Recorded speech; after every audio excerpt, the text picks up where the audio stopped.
নমস্কার। প্রতিদিনের মতন আজকে আবারও চলে আসছি দুর্দান্ত একটা রেসিপি নিয়ে। তো থাম্বনেলটা দেখে আপনারা তো বুঝতেই পারছেন আমি কি করতে চলেছি। তো আজ করব গুঁড়ো দুধ, আর এই ফার্স্ট টাইম আমি এই গুঁড়ো দুধের রেসিপিটা আপনাদের সঙ্গে শেয়ার করছি। আর এই ভিডিওটা দেখার জন্য অনুরোধ রইল।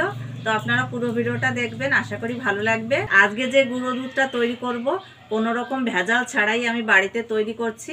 আর এই দুধটা স্বাস্থ্যের পক্ষে খুবই উপকারী, বিশেষ করে গর্ভবতী মায়েদের, বাচ্চাদের, ছোট থেকে বড়দের প্রত্যেকেরই খুবই উপকারী হবে এই দুধটা খেলে। তো একটু কষ্ট হলেও আপনারা চেষ্টা করবেন বাড়িতে এরকমভাবে গুঁড়ো দুধ তৈরি করে খাওয়ার চেষ্টা করবেন। তো এখন আমি রেসিপিটি শুরু করব। তার জন্য এখানে আমি 2 কিলো গরুর দুধ নিয়েছি। আর দুধটা যেহেতু আমি সকালে এনেছি তার জন্য একটু জাল করে রেখেছি, তা না হলে দুধটা কেটে যেত। তার জন্য এবার আমি উনুনটা ধরিয়ে নেব।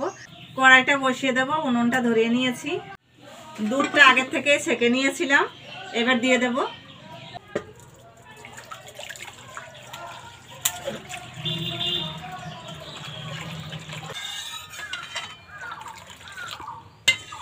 দুধটা এইভাবে নাড়তে থাকবো, আর কোনোভাবেই নাড়াটা বন্ধ করা যাবে না। আপনারা যারা এখন এই ভিডিওটা দেখছেন তাদেরকে বলছি, আপনাদের যদি এই রেসিপিটি ভালো লাগে লাইক, শেয়ার, কমেন্ট করে আমার পাশে থাকবেন। আর যে সকল বন্ধুরা আমার চ্যানেলে নতুন, ইউটিউবে সাবস্ক্রাইব আর ফেসবুকে পেজটা ফলো করে পাশে থাকবেন। তো আপনারা তাহলে দেখতে থাকুন। দুধটা ভালো করে ফুটে গেছে, আর সাইডে যে সরগুলো আছে এইভাবে মাঝখানে এনে দেব।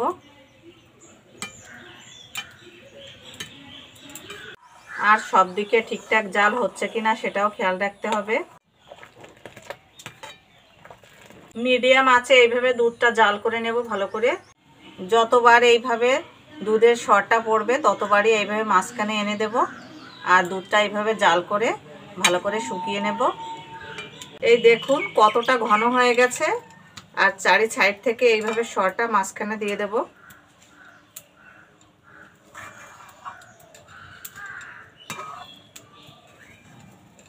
দেখুন কতটা ঘন হয়ে গেছে। এবার নামিয়ে নেব। আর দেখে কেউ বলতেই পারবে না এখানে 2 কিলো দুধ আছে। দেখুন দুধের কালারটাও চেঞ্জ হয়ে গেছে, আর খিরখির হয়ে গেছে, কতটা ঘন হয়েছে দেখুন। এখানে একটা থালা নিয়েছি, এবার এই থালায় ঢেলে নেব।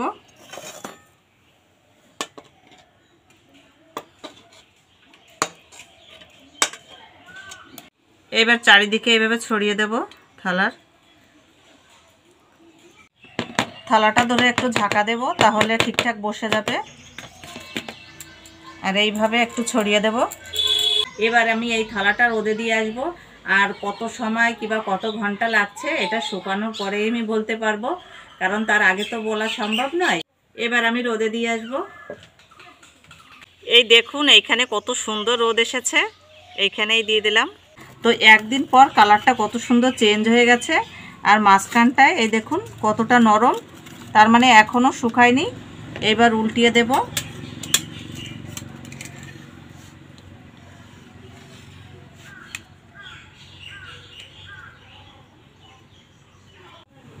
এই দেখুন কত সুন্দর উঠে আসছে। এবার এই পাশটাও রোদে দিয়ে শুকিয়ে নেব। তো বন্ধুরা আজ চলে এসেছি 2 দিন পর। তো এখন দেখাবো দুধটা শুকিয়ে কেমন হয়েছে। আর ভালো করে গুঁড়ো করে নিয়েছি। এখন আমি গুঁড়ো দুধটা তৈরি করব। তো কিভাবে করছি দেখতে থাকুন। এই দেখুন একদম মচমচে করে শুকিয়ে নিয়েছি। এই দেখুন কতটা মুচমুচ করছে। আর ভালো করে গুঁড়ো করে নেব। এখানে একটা মিক্সিং জার নিয়েছি, এবার গুঁড়ো করে নেব।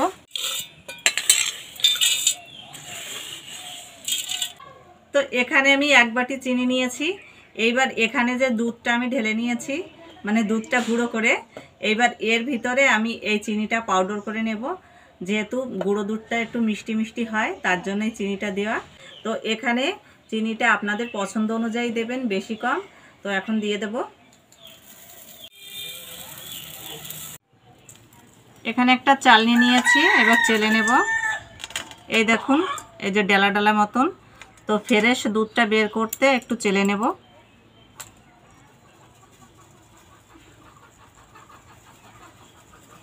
এইখানে যে গোটা গোটা বেরিয়েছে এইগুলো আবার গুঁড়ো করে নেব।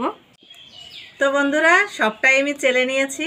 এই দেখুন কত সুন্দর হয়েছে দুধটা।